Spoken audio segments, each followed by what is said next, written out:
You're not our family. Go home now. On our way to a camping trip with my husband Joseph and his parents, we stopped at a rest area off the highway. As I got out of the RV, Joseph suddenly threw these shocking words at me. What? Excuse me? He seemed a completely different person from the considerate husband I knew. Seeing my surprised face, the three of them smirked and Joseph began to drive the RV away. This can't be happening. They wouldn't leave me here in the middle of nowhere. Panicking, I made a phone call only to receive a jaw-dropping response from my mother-in-law. You really thought you could come along with us? What a nerve you've got. Please don't say that and come back. I was looking forward to our trip. Well, the highway is a one-way street. You can't just turn around. Besides, you're not a part of our family. You're just my daughter-in-law. Know your place. Bye now. We're going to have fun without you. As I was staring dumbfounded at the abruptly ended call, the RV gradually became smaller and smaller until it disappeared from sight. The words that I wasn't a part of their family pierced my heart and ached intensely. This is terrible. They had me prepare everything, and then a wave of bitterness and heartache washed over me. Feeling helpless, I had no choice but to call a taxi and go back home. I'm Allison, 31 years old. I got married 2 years ago to my husband Joseph, who is the same age as me. He bought a house for us when I hesitated to live with his parents. Although it's within a stone's throw from my in-laws' house, it's better than living with them. However, they are free-spirited people who would suddenly ask me to do a huge amount of shopping or even have me clean their kitchen, dirty with dishes and greasy from cooking oil. I cannot deny that it feels like harassment sometimes, but Joseph always tells me, "I'm sorry for the trouble my parents are causing you." So I keep telling myself it's time to endure. His parents are both very concerned about appearances. They treat me surprisingly well in front of others, so I'm careful not to say anything negative about them, lest I become the villain. However, I had been hoping for the day when I could understand my in-laws better, but being left behind by my husband was too much of a shock for me to recover from for a while. The discussion about going camping occurred a week ago when we visited his parents on our off day. When I was asked to clean the storage room, I found a lantern. Do you guys go camping? Huh? What are you talking about? I found a lantern in the storage room. Oh, that. We bought it in case of a power outage. We had completely forgotten about it. I see. My father loves camping, and I used to go with him often, so I wondered if you guys also liked camping. When I talked about my father being a camping enthusiast and owning an RV, my husband's eyes lit up with excitement. That's amazing. I've always wanted to try it. Then it's decided. Let's go on our first family camping trip next week for 1 night and 2 days. Allison, please rent out an RV. My father cherishes his RV and takes care of it whenever he has free time. I'm not sure if he would lend it to us. Now it's your job to convince him. You better beg him to lend it to us, got it? When I hesitated due to the sudden request, my husband pleaded with me. It's our first time camping and we don't know what we need, so it would be safer to borrow your dad's RV. Besides, I want to please my parents with a fun camping trip. Please, Allison. I had no choice but to agree when asked like that. I immediately went to my father's place and explained the situation. To my surprise, he gladly agreed. Really? Is it okay? Of course. I thought you would refuse because you always polish and take care of it in your spare time. If it's for you, Allison, I'm happy to lend it, and I'm touched by your desire to please Joseph's parents. So take this whole set of camping gear so you can enjoy your first camping trip. If you're a beginner, this and this would be good. My father selected easy-to-use equipment for beginners while explaining various things.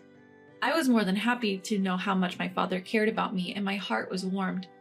It would be great if this camping trip could help me get closer with my in-laws.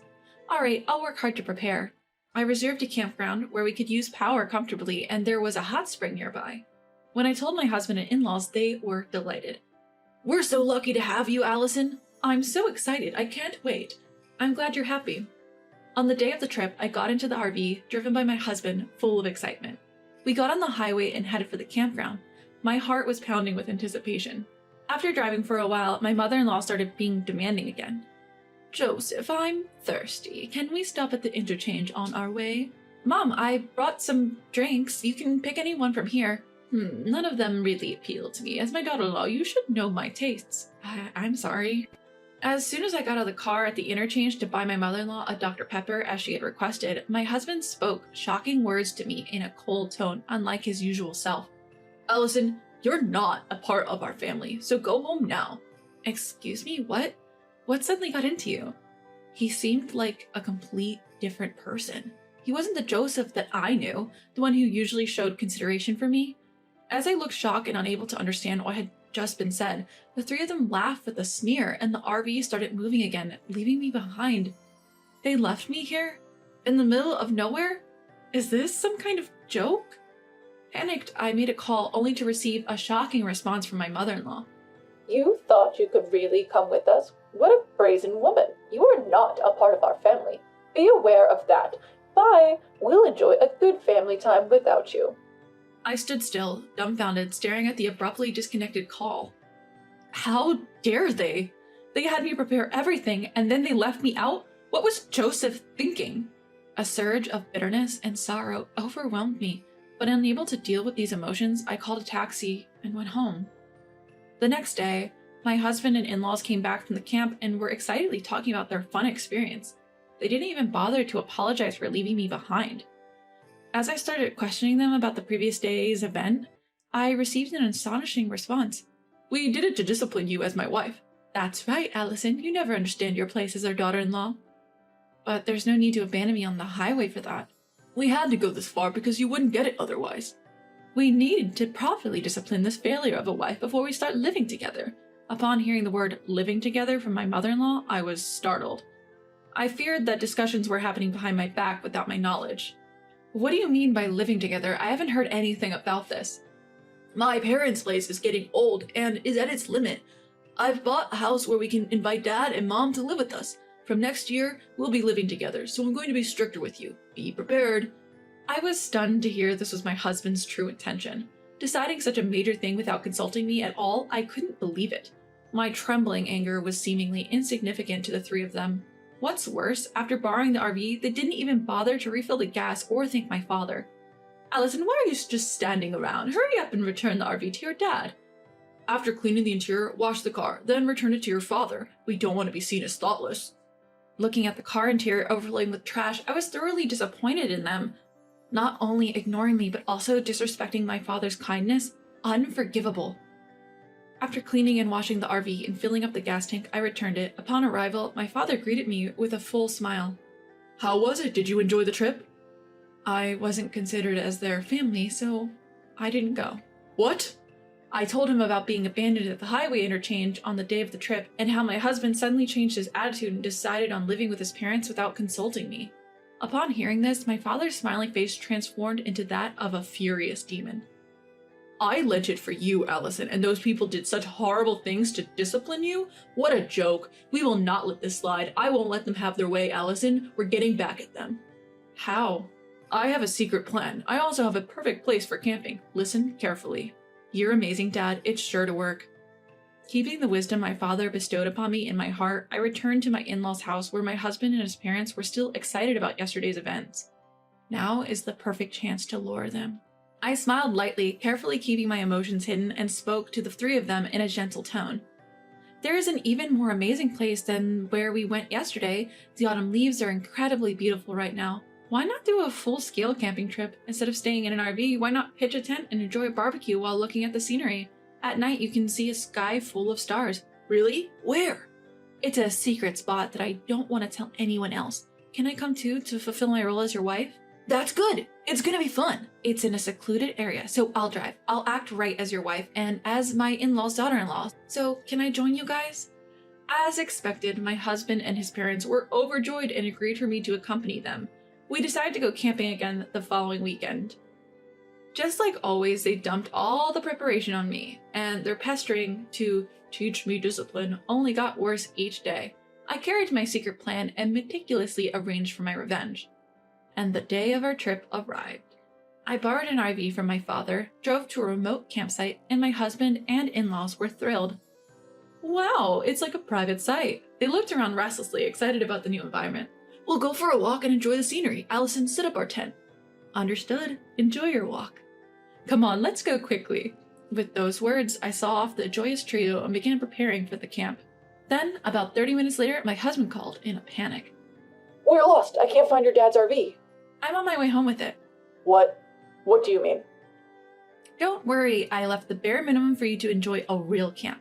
This was the plan my father had devised. He suggested that they should experience some wild camping, where they would have to get everything themselves, like living on a deserted island, rather than a convenient camping site with electricity and a hotel resort nearby. You better set up your tent early and look for wood to start your fire. I know you guys have no lighter, so you'll have to start the fire yourself. I've left the pot so you can at least cook rice. You left us behind? You were the ones who said that I, as a wife, wasn't part of the family and shouldn't go camping with you guys, so I took you up to the campsite and tearfully went home. That's what you wanted to do, right?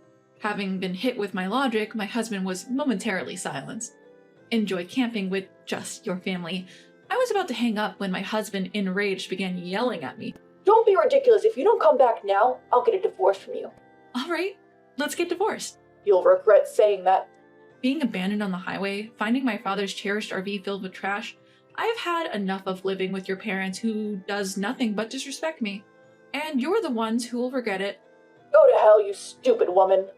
Utterly disgusted by my husband, who abruptly hung up, I started driving. I was actually nearby, but I lost all will to go pick them up. After a while, I received another call from my husband. His tone had completely changed, and I could hear his confusion and trembling voice over the phone. I can't set up the tent no matter what. It's starting to rain and my parents are getting angry at me. It's getting cold too. What should I do? It's cold. Regretting already? That was quick. Why don't you look up how to set up a tent on YouTube? Forget the tent. My father pulled it too hard and ripped it apart. Allison, you've had your fun. Now fix your attitude and come pick us up. I'm not coming. If you walk for about an hour, you'll reach a broad road. If you're not going to camp, then come down here with your stuff. What? Just because I'm asking you nicely doesn't mean you can get all high and mighty. Realizing this was my husband's true nature, my feelings for him had entirely cooled. All I could do was sigh. Screw this. I'm going to dump all this useless stuff. Just wait till we get home. Someone owns that place. It's a private property. If you dump anything here, you'll be sued for illegal dumping. You know, there's a sign there that clearly states no littering. I don't care.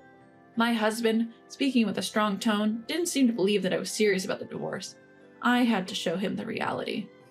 After our divorce, I'll be demanding compensation for the emotional distress from all the harassment you've done to me. What? Wait, the divorce is a joke, right? I'm serious. Our conversation from the time I was left behind on the highway is recorded on my dad's RV's dash cam, so you can't deny it. Not just that, I've also recorded the conversations when you were harassing me afterwards. Let's calm down. We don't have any savings because we've been paying our mortgage. If you leave, I won't have anyone to cook and clean for us, which will be a problem. You should think before you speak. I'm not your maid. If you don't agree to the divorce, I'll take it to court. It's going to become a big deal and everyone in the family will know. My husband, who's always conscious of others' judgment, got silent. I could hear his parents fussing around in the background, but it no longer mattered to me. After that, my husband attempted to say something with a preface of, You know, but then the call abruptly cut off. Soon after, I started receiving multiple calls from my in-laws, but I ignored them completely. After a while, the calls stopped ringing, so their phones must have died out of battery. My father's revenge plan was a huge success. On my way home, I picked up the divorce papers, filled them out, and left them on the table before returning to my sweet childhood home where my kind father lived. For some reason, my husband and in-laws took 3 hours to descend the mountain that would normally take only 1 hour. They should have used Google Maps instead of bothering me with calls. How foolish. My husband, who was desperate to have me stay with him, came to my parents' house, his anger apparent. Allison, get out here now. I'll teach you a lesson. If you have something to say, talk to my father. He's pretty upset, so it might not end well for you. My huge and intimidating father stood in front of my husband at the entrance. He went off at my husband and shut him down. Moreover, they left their tent and camping gear in the mountains and were sued for illegal dumping by the owner of the mountain. The person who filed the lawsuit was my father, who had inherited the land from my grandfather. There were a lot of trespassing and dumping incidents happening regularly on the land, so security cameras were installed and it was clear who was responsible for the mess. I wonder what kind of punishment will be handed down. After finalizing our divorce, I demanded and received $1 million each from my husband and in-laws for the emotional distress they caused me.